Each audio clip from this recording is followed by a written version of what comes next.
సిద్దిపేట జిల్లా మండల పరిధిలోని చెప్యాల గ్రామంలో ఓ దాత సహాయంతో గ్రామంలో సీసీ కెమెరాలు ఏర్పాటు చేసుకున్నారు. ఈ కార్యక్రమానికి ముఖ్య అతిథిగా దుబ్బాక ఎమ్మెల్యే కొత్త ప్రభాకర్ రెడ్డి హాజరై సీసీ కెమెరాలు ప్రారంభించారు. అనంతరం ఏర్పాటు చేసిన కార్యక్రమంలో ఆయన మాట్లాడుతూ రైతులకు యూరియా అందించడంలో కాంగ్రెస్ ప్రభుత్వం పూర్తిగా విఫలమైందని విమర్శించారు. దీంతో ఆగ్రహించిన స్థానిక కాంగ్రెస్ నాయకులు కార్యకర్తలు అభ్యంతరం వ్యక్తం చేశారు. ప్రభుత్వంపై విమర్శలు చేయడానికి ఇది వేదిక కాదని మండిపడ్డారు.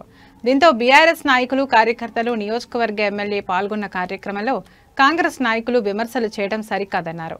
ఇరు వర్గాల నాయకులు కార్యకర్తల మధ్య ఘర్షణ వాతావరణం నెలకొనడంతో అప్రమత్తమైన పోలీసులు వారిని చెదరగొట్టారు. గొడవ సద్దుమణగడంతో కాంగ్రెస్ నాయకులు తీరు పట్ల అసహనం వ్యక్తం చేస్తూ ఎమ్మెల్యే అక్కడి నుంచి వెళ్లిపోయారు. ఏదో ఒక డైవర్షన్ కావాలి, ఏదో ఒక తప్పులు పట్టాలి.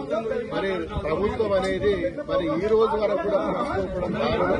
కనీసం మేము ప్రాజెక్టు అంటే నీళ్ళు ఇస్తే కనీసం రైతులకు ఎరువులు కూడా ఇవ్వలేదంటే అంతకంటే దారుణం ఇంకోటి ఉండదని చెప్పి పూర్తిగా రైతుల పక్షాన మేము ఖండిస్తున్నాం. త్వరలోనే రైతులకు యూరియా ఇస్తే బాగుందని చెప్పి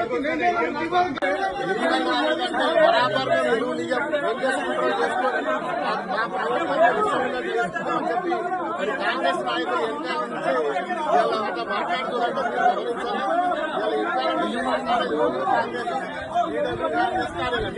వాళ్ళు కూడా మరి మా ఇష్టం రైతులకు ఇయ్యాము, ఏం చేసుకుంటారో చేసుకోండి.